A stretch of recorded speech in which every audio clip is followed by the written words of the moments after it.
Well, it sounds very nonsensical for anyone to come up with such watery propaganda that a national chairman of the only party that was once the ruling party would decamp to, APC.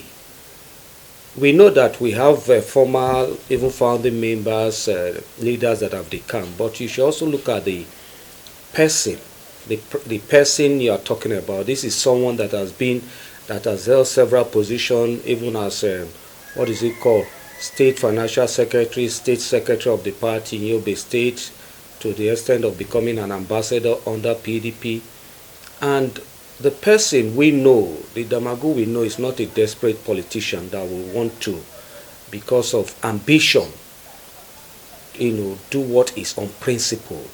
Because to be very unprincipled, you are a sitting national chairman, as they claim, negotiating to be governor of a state. A national chairman is bigger than a governor of a state.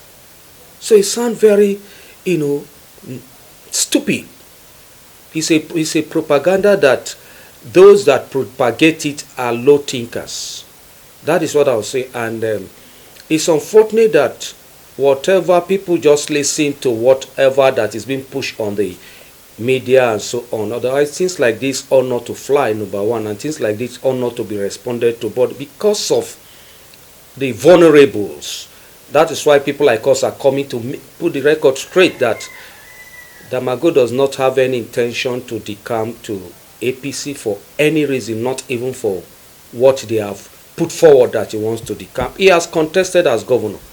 If he was that desperate, he would have taken the party, the ruling party, to court. But he looked at it and said, no, let me instead go back and put my party in order. So it's a lie from the pit of hell and should be discarded by every reasonable PDP member and Nigerian citizens. And I want to also say that every Yobe indigene should disregard that, most especially the PDP members from Yobe State should disregard that rumor. It is coming from the pit of hell, and it will never stand.